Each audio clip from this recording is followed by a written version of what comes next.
Good news mga kababayan, ibinasura ng Korte Suprema yung motion for reconsideration ng mga walang niyang congressman dyan sa House of Representatives. Kaugnay doon sa naunang desisyon ng Korte Suprema na unconstitutional yung ginawa nilang impeachment laban dito kay VP Sara. At makikibalita rin ho tayo dyan sa The Hague, Netherlands kung kumusta na itong si dating Pangulong Rodrigo Duterte. Pero bago yan, isang like at isang subscribe.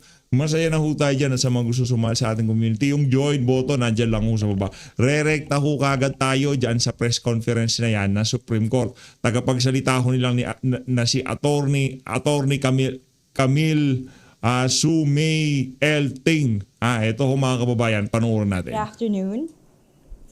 By a unanimous vote of Naku, all unanimous those na naman. participating, the Supreme Court en banc denied with finality the motion for reconsideration filed by the House of Representatives, which sought to reverse the court's July 25, 2025 decision that declared the articles of impeachment against Vice President Sara Z. Duterte unconstitutional. Naku po. It affirmed that the fourth impeachment complaint transmitted to the Senate on February 5, 2025 was already barred by Article 11, Section 3, Subsection 5 of the Constitution. Associate Justice Alfredo Benjamin Caguioa took no part. Associate Justice Maria Filomena Singh was on leave. The court clarified the following points. First, the first three impeachment complaints filed in accordance with the first mode of initiating an impeachment, that is, Article 11, Section 3, Subsection 2, were not placed in the order of business within the required 10 session days.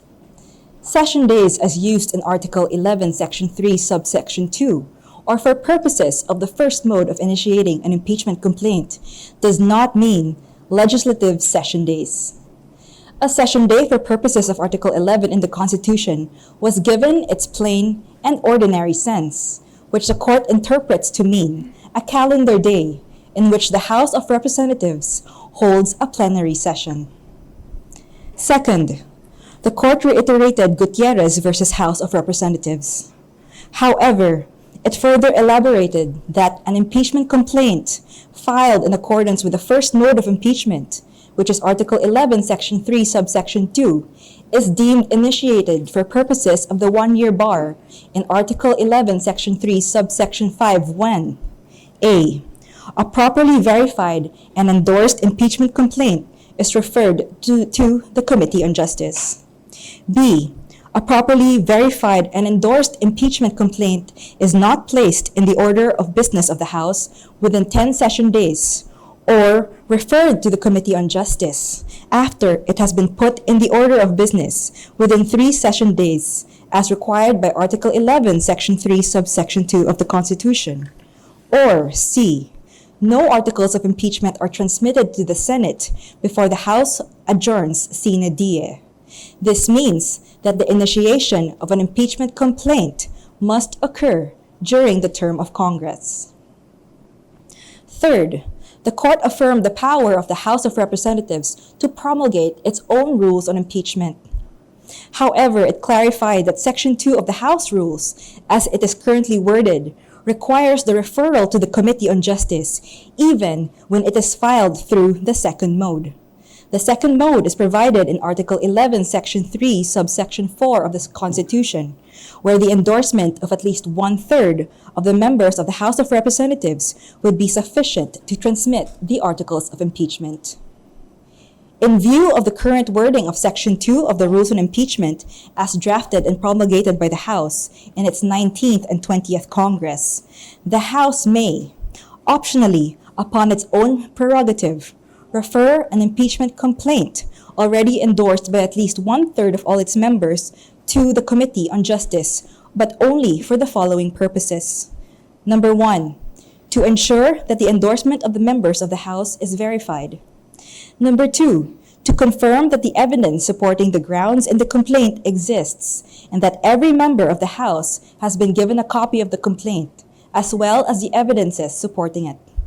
And 3, to respect the committee's prerogative to consolidate different formulations of the complaint, if any, so that only one complaint is endorsed to the plenary for transmittal to the Senate. The court observed that there is a fundamental difference between the first and second modes of initiating impeachment complaints. Thus, it said, and I quote, Article 11, Section 3, subsections 2 and 3 cover the first mode of initiating an impeachment complaint.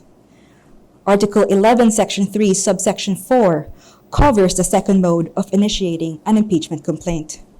In the first mode, impeachment is initiated through the regular and deliberative process in the House of Representatives. A verified complaint may be filed either by a member of the House or by a private citizen with the endorsement of a member.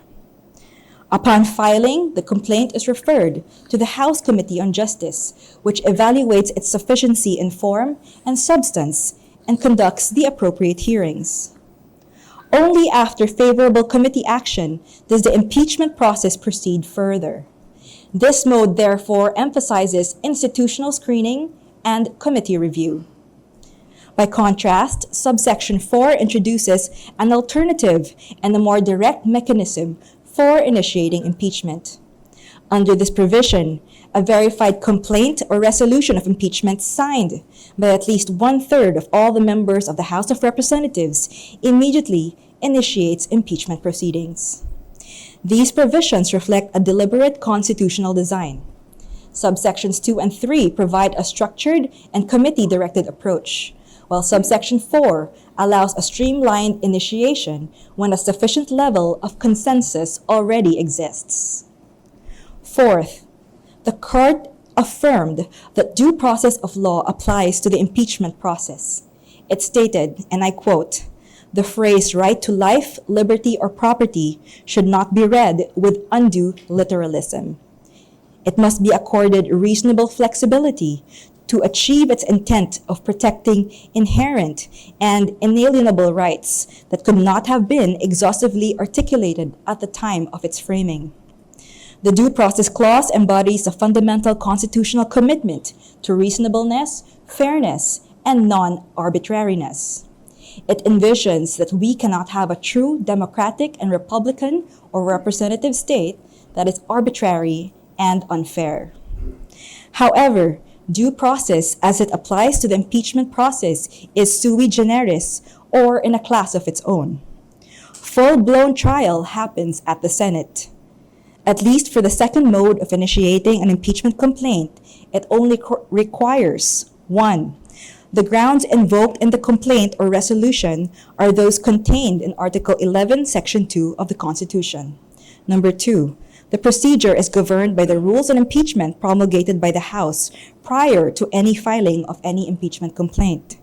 3, as already provided by the current House rules on impeachment, all endorsing members should have been given a copy of the complaint and all its supporting evidence. The court also noted that the transmittal of the articles of impeachment should be done in a plenary session of the House, providing all the members of the House with full copies of the complaint and its accompanying evidence mentioned in Rule 4, Section 14 of the House Rules on Impeachment. Transmittal to the Senate, however, requires only a vote of 1/3 of its members for the first mode of initiating a complaint, or proof of the endorsement of a complaint by 1/3 of its members for the second mode. Fifth, the operative fact doctrine cannot be invoked by the party directly responsible in the commission of an unconstitutional act. Thus, it does not apply in this case. Finally, the court noted all the motions for intervention and pleadings filed by individuals who were not parties to the case. This resolution is immediately executory upon digital service on all parties in accordance with AM number 25-05-16-SC or the guidelines on the transition to electronic filing in the Supreme Court. No further pleadings will be allowed. The resolution on the motion for reconsideration and the separate opinions are being uploaded and served on the parties. Thank you very much. Any questions? Game! Hi, Attorney Jairo Bolero from Rappler. Just a clarification, Attorney. Even on the resolution of the MR, Justice Kagiwa did not, take part of Yes. that, and Justice Singh was still on leave. Yes. Okay. Another question. Can you expound on the the explanation of the court on why the doctrine of the operative fact was not considered in the Yes. in the resolution. Thank you. So the court said that the doctrine of operative fact does not apply when it is used to try to justify an unconstitutional act. And since the impeachment complaint, the fourth one was already barred, right, by the 1-year bar rule, and then that the non-action on the 3 complaints because it was not, they were not put in the order of business within the 10 session days, so that was unconstitutional. So it cannot be used to justify this action. Good afternoon. Afternoon. Adrian Ayalin, ABS-CBN. Yes. So, ibig sabihin nito, attorney, wala nang pwedeng gawin ang House of Representatives kung final na. Meron pa ba silang pwedeng gawin? I-file, halimbawa, ang HOR? What do you mean? Kung gusto nilang for reconsideration uli or Ito naman si Kuya, final and executory, di na nga mag-entertain ng mga ibang pleadings pa. Di kaugnay dito sa issue na to. Ano ba di malinaw doon? Pambihira naman. Sinabi na nga na wala na, Kuya. Ano ba or yan? may appeal pa ba uli or talagang final na?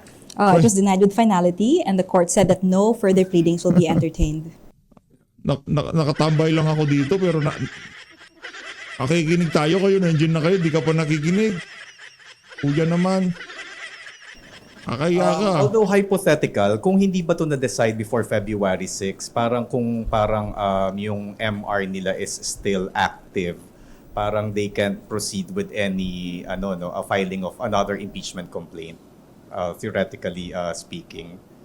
Well, it's not the case now, but if you would remember, the original decision said that no other impeachment case could be filed until after the 1-year bar rule. Okay, thank you. Thank you. Just another question. Sure. There are ongoing impeachment, complaints before the House of Representatives, and basically they're adopting the 2025 ruling of the Supreme Court on the procedure for impeachment.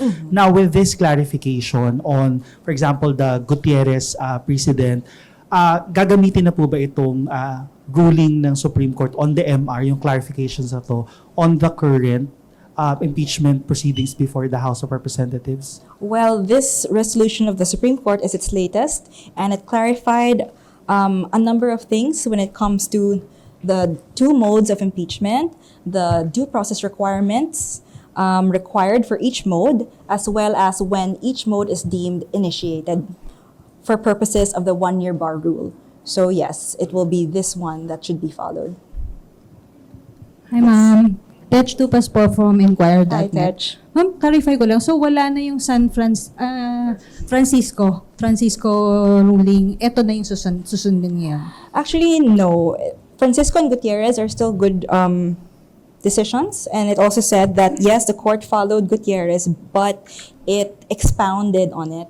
Kasi kay Gutierrez, what happened there was a referral to the Committee on Justice. But then in this case, what happens when it is not referred? What happens when it is not put in the order of business within the 10 days required by the Constitution, or it's not referred to the Committee on Justice within the 3 days thereafter as required by the Constitution? So, nilagyan lang ng options yung from Francisco ruling. More like it clarified the ways in which the first mode of impeachment is deemed initiated. Ma'am, isa pang question. Yes. Ano po yung date ng promulgation ng The promulgation was kahapon, January 28. Thank you, ma'am. Yes. Hi, Mitch Velasco po from Kutang Batu News. Mitch. We wanted to ask, what was the vision and intention of the ponente, and did he consider the impact of his decision on the Constitution and the future of the Filipino people? I am not privy to the deliberations of the court, nor am I privy to the mindset of the ponente, but what I can say is this decision of the court made sure that the constitutional rights are still protected in impeachment proceedings, and it actually expedited the proceedings with its interpretation of session days. Thank you. So wala pong nangyaring changes, ma'am, sa voting dun sa unang ruling doon sa July 25. The same din po yung ngayon. Yes. Unanimous for those who were present. Yes. Good afternoon po. Ako po si Hi. Arles from One News. Confirm ko lang po, so yung MR decision po, we can still proceed po with the February 6 na one-year bar rule since may mga impeachment complaints na po na inihain sa House recently? Or ngayon pa lang ulit magi-start since may decision po yung sa MR ng House? Again, it will be after the one-year bar rule from the transmission of the articles of impeachment last Feb 5. Sige po. Maybe off topic on that, but recently po, there are, Zaldico's camp filed a motion for TRO, Ombudsman, and ICI. May we know or touch on the process on it po?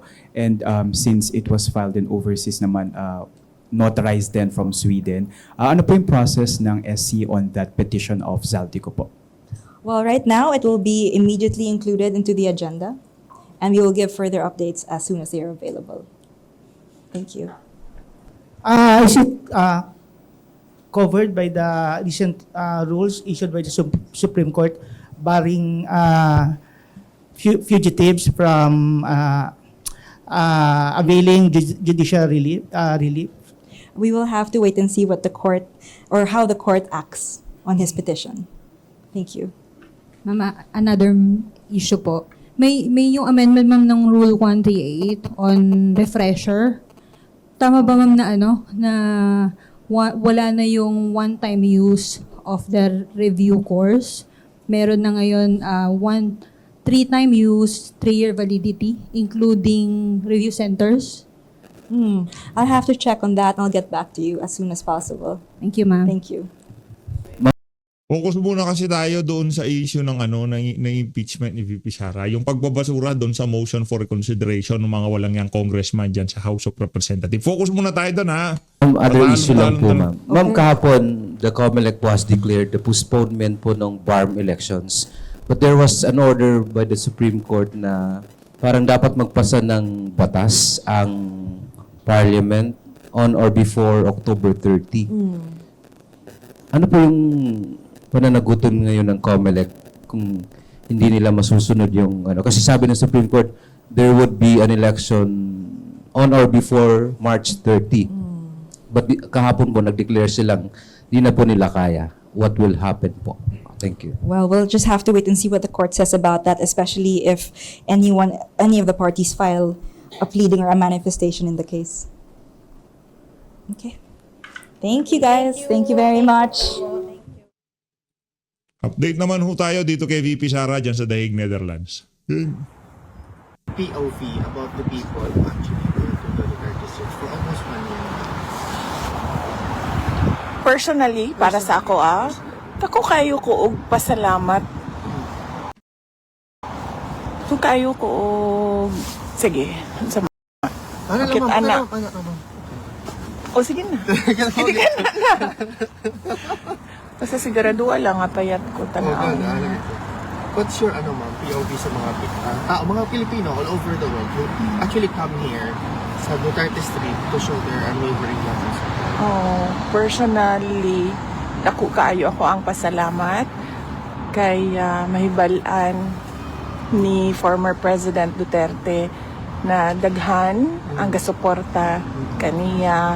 Nya wala siya nakalimtan sa mga tao o daghan ang nagaampo para sa iyaha. So para sa ako, dako kayo na nga tabang sa iyaha. Ano mga short interviews na po mo?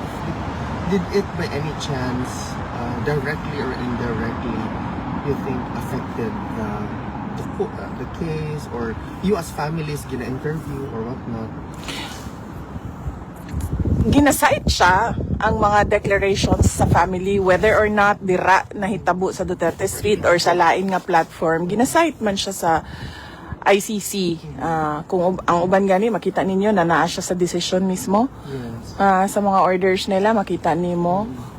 Pero para sa ako dili man na legal basis for the court to deny based on statements of relatives. Dapat factual ka kung unsa ang makita nimo didto sa kaso or sa circumstances surrounding the case, didto lang ka. Such as katong imong statement na nata sa Amsterdam ito nakita ta na ni-take over ka sa live. That was also explicitly cited sa ilang decision. Na nangita si Kitty og CR? Ito na, during that time, Ngaon sa daw. ito na yung jailbreak na mga statement. Na ilang, Dirito ang joke dirito kadtong sa Malidelf. Malivelt mo. Oh. Okay. So kanang mga ingon na tama ba na? I mean, naabay legal basis na himuon imong base sa imuhang desisyon ang joke sa tao. Diba? How about that? Dili naman good. Sorry dili naman good kanang wala na nagadagan sa rason ang ilahang mga rason kung ano naga-deny sila og mga filings ni former President Duterte. How about mga efforts sa mga Filipinos, voluntarily, such as natay kami naman campaign? How do you see these individual efforts na out from their own volition? They are trying to hopefully directly or indirectly help the former president with respect sa kaso na. Nagsulti naman ko, di ba kadtong pangutana ko about sa, and in fact, nagpirma ko, anak ko, para lang dili masayang ang effort, paniguraduhon pod sa mga tao na naa siya effect kay ang plano ato was i-file siya But right now, it will be filed as a petition. sa Supreme Court. Oo, mo tong advice na ako una ato consult a lawyer para dili masayang ang effort sa mga tao and ang interest sa mga supporters na mo pirma sa petition. Ma'am, ang presence ba sa mga Filipinos continuously for almost 1 year now, kanang magatag ba siya sort of motivation or maka-elate pa sa feelings ni PRRD inside, ma'am? Every time he asks. Ang iyang hamang concern na unang-una is ang inconvenience sa tao. Maugi na pirmi ang iyang ginasulti ni former President Duterte. Pag mo mention ko, wala ko kabalo sa ginaistoryahan nila sa ubang kapamilya. Pag mag-mention ko, maingon yun na siyang paulian na sila kay sayang ilahang oras or paulian na sila kay dili sila dapat mo gasto or paulian na sila kay tugnaw kaayo kanang ingana mo gina yung first concern ang inconvenience sa mga taong nagaadto sa Duterte Street nagaadto dira sa gawa sa detention unit and kung remember nimo isa sa mga gibasihan pod sa isa sa mga court orders, I don't know kung sa appeals ba to or sa pre-trial chamber, ang kadako sa support network, sa kadaghan sa supporters ni President Duterte. And when he hears, ma'am, na wala ang mga Filipinos na we will still be here, winter, spring, summer, or fall, it doesn't matter because we want to be here. We choose to be here. Kaya hopefully we wanted our presence to pierce through the walls of the ICC and probably, hopefully, ma-feel man niya indirectly. Di na tamusali ka ng ICC. Uy, maghuna-huna na lang siguro karon ba sa edad ni PRD, is about to turn 81, puhon-puhon, maluoy ang Ginoo. Ang huna-hunaon na lang nato kung unsa ang makahatag og moral support sa iya. Di na lang nato na huna-hunaon ang ICC because clearly dili man siya unbiased. Makit-an man nimo sa mga judgment nila, sa mga orders nila nga wala nagipagbasihan ba sa balaod. So himuon na lang in one of the decisions, nag-cite pa sila og libro. Yes. Libro, journal. Uy, Ginoo ko. Newspaper article. Libro. So wala gani kakibaloon sa motive sa tao nga nisulat sa libro? NGO reports also. Diba? Yes, ma'am. So imuhang basihan sa imuhang order, sa imuhang desisyon, isa ka libro? Mo man lang gani siguro sila kaila kung kinsa tong nisulat sa libro. Mga ingana ba? So di na nato na hunahunahon ng ICC. I-assume na lang nato na ilahagi ng ikulong. Mao magid na ilahang clearly, mao magid na clearly dinha magid padulong ang ilahang mga actions. How do you feel about that? when you already see that where this is going? Diri sa ICC, as I said, no, di na nato na siya hunaon-naon. Kung na-prejudge na nila ang kaso ni Rodrigo Duterte, na-prejudge na po nato ang ICC as a biased political court, no. Hindi siya court of justice. So, out of the topic ng ICC, ang kadtong violation sa rights ni President Duterte inside the Philippines.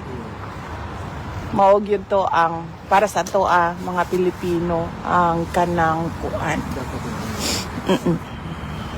Ito naman kung si maliit na. 12:47. Thank you.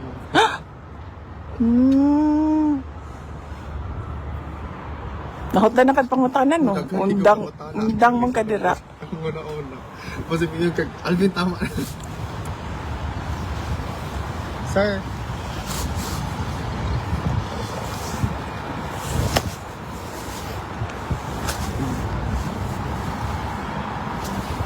Okay. Thank you, Ma'am, for being who you are.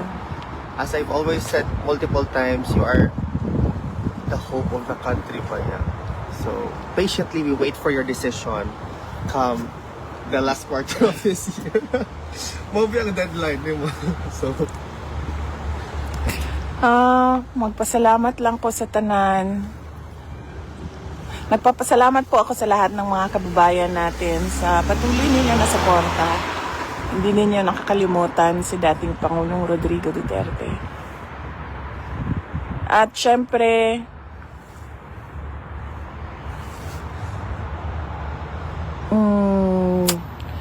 ang amuang condolences sa tanan, mga biktima sa aksidente, biktima sa pag-ambush, mga sundalo nato. Ang amuang condolences sa mga pamilya, sa mga may panaw.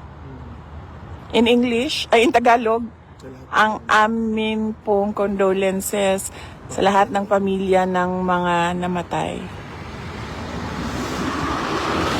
do you feel pressure, Vicky? Pressure sa Like, people really root for you. namadagan og presidente. Also, like, your family in general, like, you basically hold the line for the hope of the country. That's what people are saying, including myself. I subscribe to that. Do you even feel the pressure or, well, you are already the vice president. Hanawang Dogi. Wait lang. Ayoy, Dogi. Cute kaayo. Okay siya.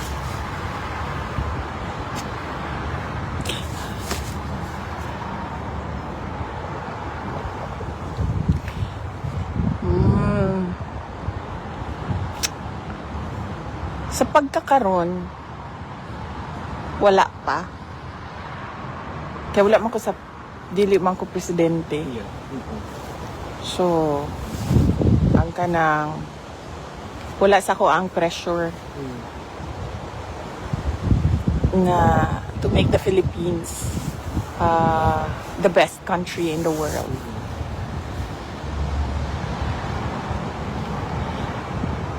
Ang pressure nga naa sa ako is the decision kung modagan o dili. But knowing that you're the vice president, that makes you already prepared. Anytime. Ang kanang-kaning karon kahimtang. Or in Ang the future. kanang kahimtang dinhi karon, wala na pud siya pressure sa ako Kaya nga naman naa sa ato saligang batas. Ang nasa saligang batas natin, nakalagay talaga doon kung ano yung trabaho at duty ng Vice President. So, ang Vice President talaga ay sabi tawag na, lady in waiting. Yeah. How do you manage, ma'am, being the Vice President of a republic with 116 million people, with your family, and with all the attacks, politically motivated attacks by your detractors, how do you manage to stay stoic or Unbothered? Unbound? Unbothered? Yeah. Dili ko unbothered aning tugnaw ha. Unbound? Mubawag yung ko sa tugnaw. Hey, katugnaw, Ginoo ko Lord. Nanggahi na gud akong kamot. Aron lang mo makakita, no? Ingani na siya o gahi na siya. Di na siya mas... Oh, ana. Wala pa ginagpantay ang tupi sa kuko.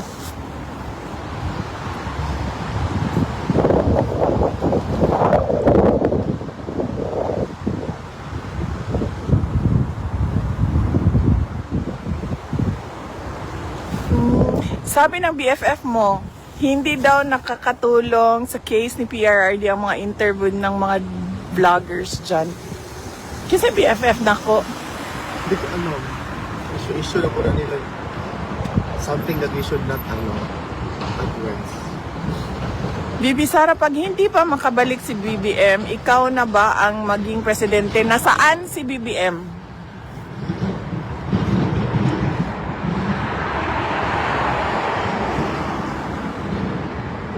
Asa rin si BBM? I don't know. Mo ba? I think he's under medical something. Oh, may last report. Wala siya ikuan? Public events? Wala pa siya. Recently, days ago, wala pa siya public Ano ba? appear. So mo gid ito ingon ni Senator Amy sa iyahang statement na may nagkakasakit dahil hindi inaalagaan. Ana ginang kinabuhi gyud.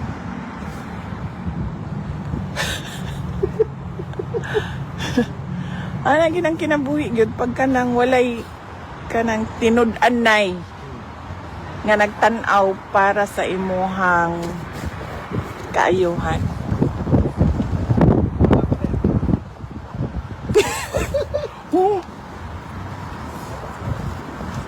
Pila ka degrees daw? Pila ni? Gahi na mong tudlo, ma'am. Pila? 2 degrees. 2 degrees feels like negative 70. 2 degrees, ma'am, feels like negative 70. Negative 7. Negative 70 daw. Uy, kaya parang kuhan. Sikat. Para sikat.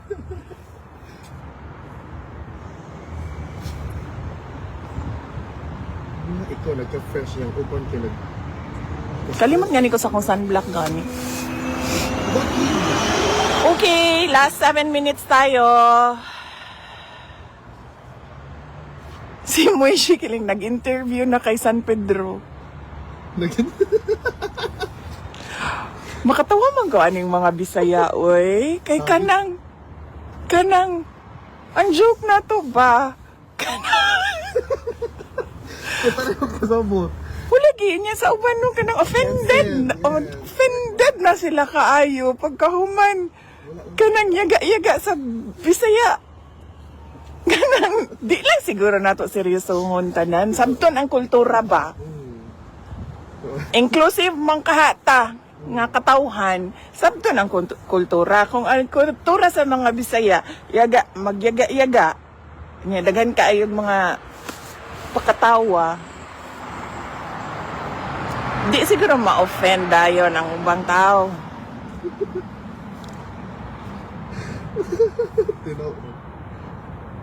Gloves ka, madam. Ma'am, ang problema ko talaga sa gloves, ma'am, ay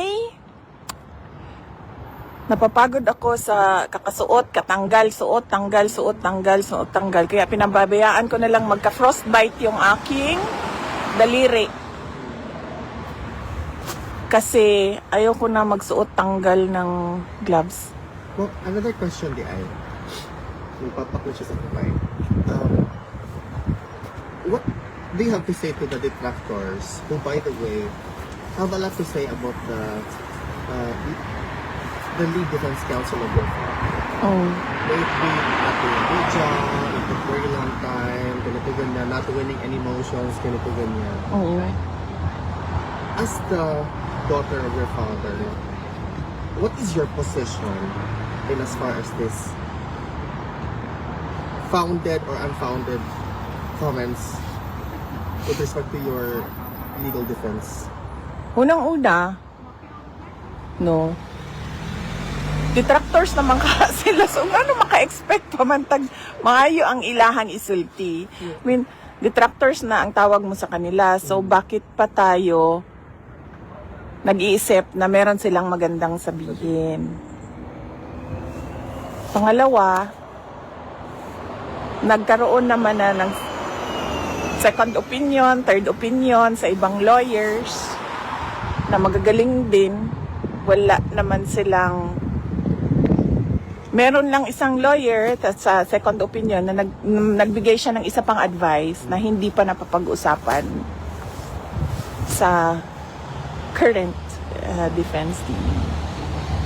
In general, you are incompetent and confident with the skills and abilities of attorney counsel. Hindi kasi ako ang client. Ang client kasi ay si President Duterte. So, tanong ko siya, sa tanong mo ngayon, pagpasok ko, tanong ko siya kung ano yung iniisip niya sa kanyang defense team at sa kanyang lead counsel.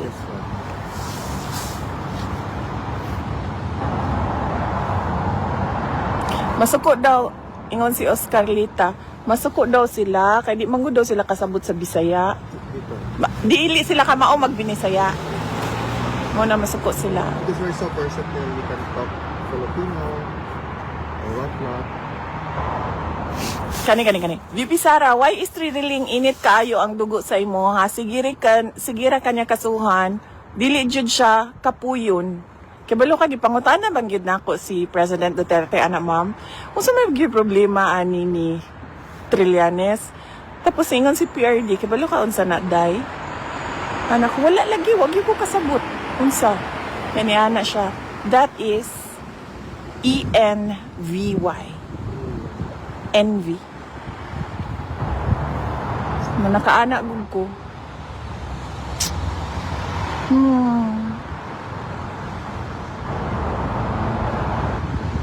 So kanina sa Tagalog, inggit. Sa Bisaya ang tawag na. Selos. Envy. Selos. Envy is Jealousy. higher pa na form. Is na namin ginay something. Ang kanang envy. Ang jealousy. Evil na gid ng envy ba? Kaya ang jealousy is just the green-eyed monster. Envy is kuana. Demon levels.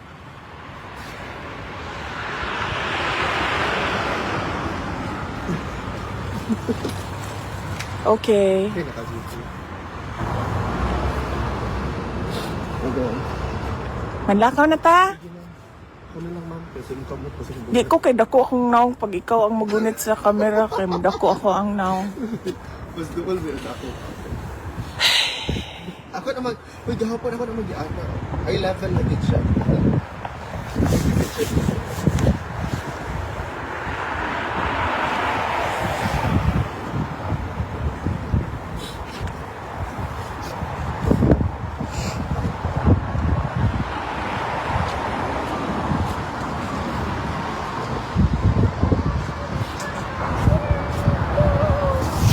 Do you feel? Usa daw to? O kasayon-sayon og duol diri sa Hague. Diri naara man pugog kumi diri sa Hague, ma'am. Sa Pilipinas manggod mura mo pugog tagulilong. Ug ambak-ambak og lugar ba? Diri sa Hague, ma'am. Kami ra gid in taon diri. Paita. Magsugod na taglakaw.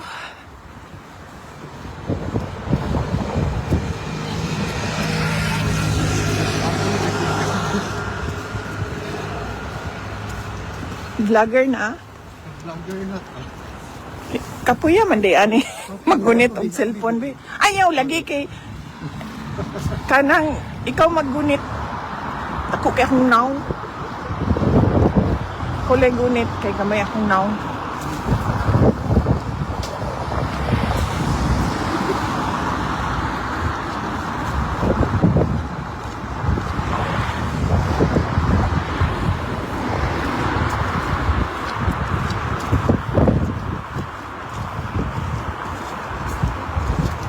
ba ganito si PRD ba? Speaking of T. Oh. Letter T. Letter T ba ni? Yan siya masama. Ano siya? Ano ko sa yaha? Nga, di ko musagot ba? Nga, ana-ana na lang gani kadali. Dauton niya ako ang pangalan. Pareho anang madriaga niya. Nag-imbento na po siya og witness ko, no?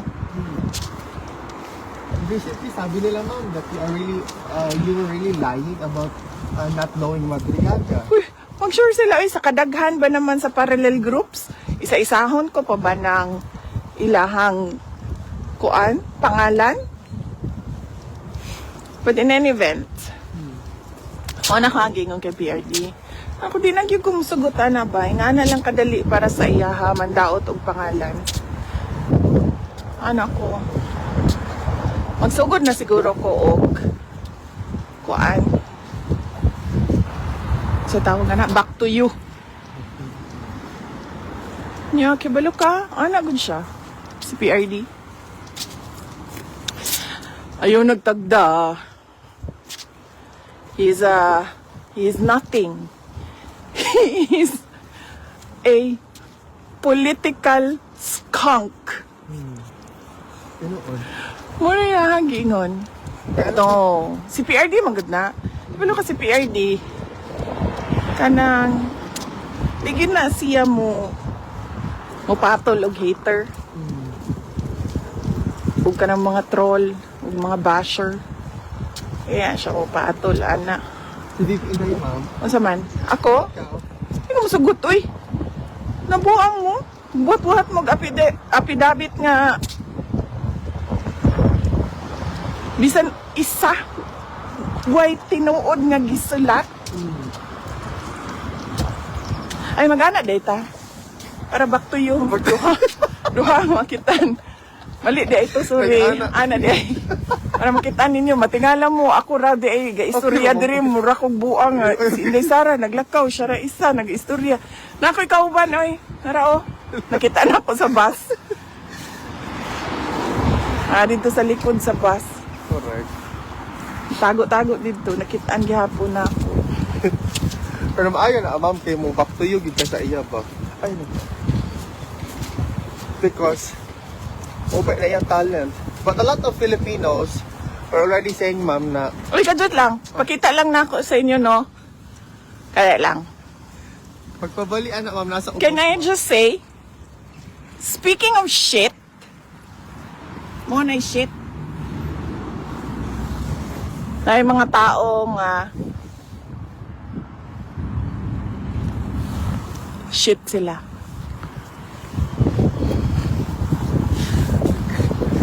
Oh?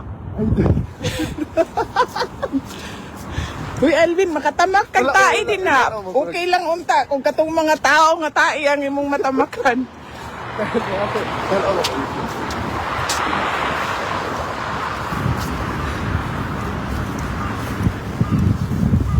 na mapil. Ang mapildi sa imo ha. Ang maulit mapildi. Mo din yung term sa to about sa. No, sa ato lagi. Ang problema, di naman ko ni ulit-ulit lang ang istorya. Ang istorya niya, ang ako ang reputasyon ba, ang ako ang pagkatao. Pangalan ra gani na ako ang kapital, tapos inyong dauton, inyong gubaon. Kay porket daot na ang inyong pangalan, idamay-damay ko ninyo sa inyong Oh, i-edit ninyo, padala ninyo sa asa na tong shit. Wala na dito sa likod. Edit gid na maabot dito sa iya. Pero ma'am, ayaw pag-give up ma'am. Kamu ba? Mga Dutertes. Ayaw mo pag-give up. Isa-isa na ba gid mo? Wala mo man na sa ko. Sa may give up na ako. Nga wala may eleksyon. Vice President man ko karon. Oh. How about ma'am, ang imong opinion anong mga mayors, some political individuals already expressing their support come 2028 election sa imo? There's already a few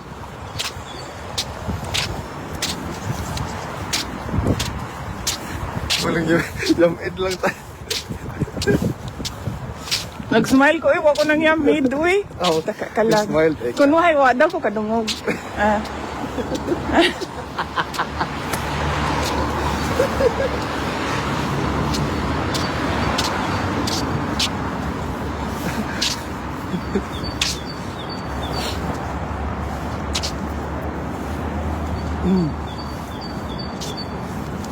Ang third impeachment traba against PBBM, ma'am, was not accepted or endorsed even. And si Mike Arroyo released a statement about such an occurrence. Do you... Mike Arroyo? Ah, Mike Defensor. Mike Defensor, sorry. Mike Defensor, rather. Apil-apil ni mo ang tigulang. Sorry, ma'am. Sorry, ma'am. Apil-apil ni mo ang may labot. Correct, sorry. Wrong ko ato gang. Katurang Mike Defensor. No comment pa rin ka sa development. Of course. Ah, tama. Di man po mo tuo ang mga tao, VP. Ah, precisely. Pareho mag-isulti ni PRD. Insya, bisan pa magbalik-balikon na nila o pandaot imo hangalan kung ang tao walay kredibilidad. Ngayon siya. Di po na mo tuo ang mga tao. Ah. No, tanaw lang nato. Tanaw lang nato. Depende sa adlaw. Kung sakto ang tulog. Sorry. Okay. Ma'am, thank you, ma'am. Ha? Magpasalamat ko kaninyong tanan. Giubanan ko ninyo. Magpasalamat ako sa inyong lahat. Sinamahan ninyo ako maglakad galing sa bus stop. Papunta dito sa... Saan ang pagbasa na? Penitentiary in Rechting Hackland. Penitentiary in Rechting Hackland. Okay. Thank you, ma'am. Ha?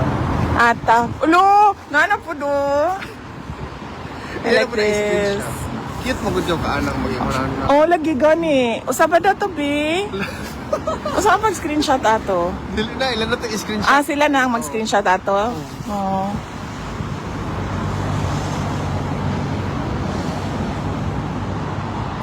Pasalamat ako at kailangan ko na pumasok dahil i-process pa nila ako. I-check pa nila kung si Inday Sara ba talaga ito o alien na ito. Diba? Mahal ko kayong lahat. Maraming salamat. Mag-ingat kayo at huwag abusuhin ang katawan dahil mahal, magastos ang magkasakit. Maraming salamat. Mabuhay kayo. Thank you, Vicky. Thank you. Ako na. Trabaho na, Alvin. Thank you, ma'am, ha? Kita. Pag imuha ba ang account, trabaho ba'y tawag, ana? Dili, uy. Dili. Ay, Kalingawan mag-selfie sa lang. ta, ma'am. Lingaw-lingaw lang, good.